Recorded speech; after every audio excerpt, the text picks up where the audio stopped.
And the thing about the acquiring and keeping again is like learning tenant skills. That's the number one thing. Property management skills, tenant skills. Realize that again, don't get too cozy, comfortable with the tenants, and more importantly speaking, understand the tenement mindset. Yeah. The tenant's mindset is just that they want a comfortable place to stay. Yeah. If you add all these features, that's for you. That's not for them. Yeah.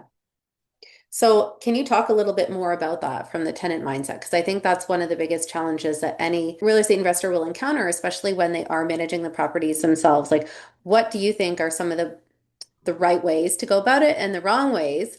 And maybe you can shed some light on some of those challenges that you experienced during that course of time that you did have tenanted properties. I think the biggest thing is maintaining credibility, making sure your staff will stay on point, on target, and will show up and actually do the job.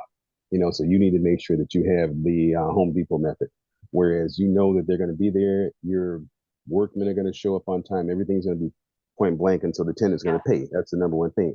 They're not going to pay if the thing isn't fixed, it's not up to par, Yeah. garbage is sitting around, feces, and so forth. Second thing of it is within the confines of the apartment, basically doing monthly and or semi-annual inspection, so you know what's actually in the property. Yeah. If they're tearing the walls down, then here again, before you know it, the local housing department preservation office will be at your door Yeah. giving you fines because you didn't turn around and realize that their kid was tearing the walls in. So Yeah. you got to Yeah. make sure that you understand that. Yeah. Last but not least, from the financial perspective, making sure the unit has what it needs. So guess what?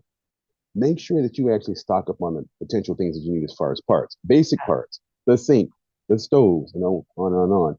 You're not fit to be in the business if you don't understand and maintain a supply of materials. Yeah. That's a key that they want, being Yeah. able to replace stuff.